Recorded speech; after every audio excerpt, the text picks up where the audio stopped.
À vos côtés jusqu'à 18h, les marchés en direct. Il est 16h31 et le 10 ans américain remonte après les prix à la production supérieurs aux attentes aux États-Unis, en tenant compte de l'énergie en tout cas. Et donc le 10 ans US qui remonte à 3,94. Notez en Europe une nouvelle tension aussi sur la France. On est presque à 3% là sur le 10 ans français, 2,98 quand même.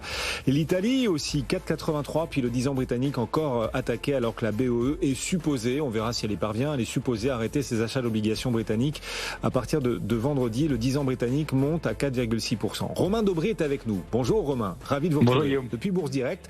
Bon, malgré ces tensions obligataires, les marchés calment le jeu, limitent leur repli. On n'abandonne plus à Paris que 0,17% à l'instant. Oui, toujours une zone de neutralité et des marchés qui sont bien dans l'attente. On aborde cette saison de publication et puis les chiffres de l'inflation demain avec beaucoup de prudence. On constate surtout que les opérateurs sont très en retrait.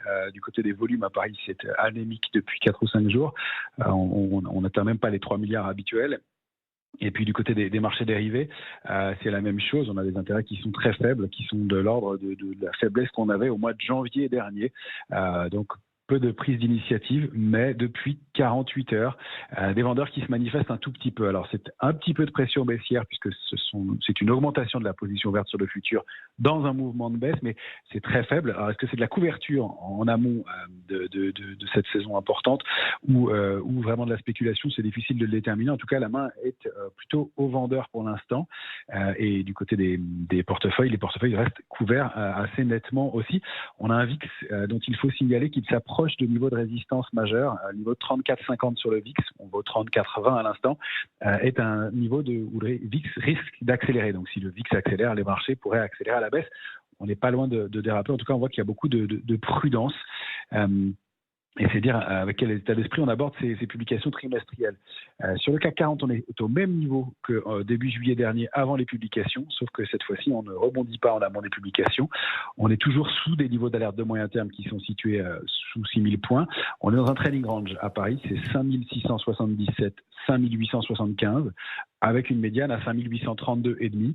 On est plutôt sous la médiane pour l'instant, donc en très court terme, c'est plutôt du côté des vendeurs et de la baisse que ça se joue.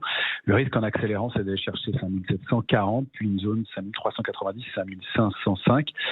Si on réussit à déborder 5875, c'est autour de 6000 points qu'on pourrait neutraliser cette dynamique baissière de moyen terme. Ce ne serait pas un signal haussier. En tout cas, on voit qu'on accueille assez fraîchement des résultats du secteur du luxe qui sont pourtant excellents.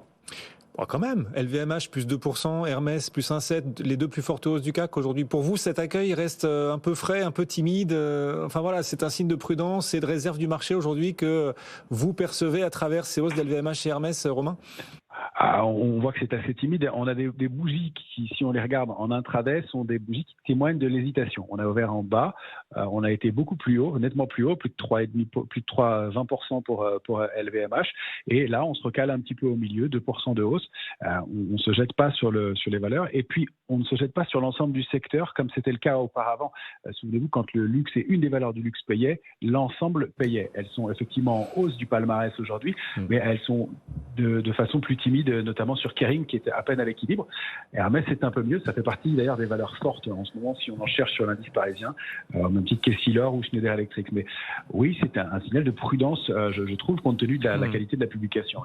Merci Romain. Romain Daubry avec nous et ses indicateurs, ses divers baromètres chez Bourse Direct, en direct justement avec nous. Merci beaucoup. Le CAC 40 est en repli de 0,25%. Notez que l'inflation pèse sur un certain nombre de secteurs. Par exemple, chez les cimentiers, Vicat abaisse ses perspectives du fait de la hausse brutale, nous dit Vicat, des prix d'électricité. Ce titre Vicat, après l'abaissement des perspectives, ce titre perd 9% en ce moment à 21,05 €. De son côté, Total Energy est lanterne rouge du CAC pour deux raisons. 1, les cours du pétrole repartent à la baisse, 92$ le Brent.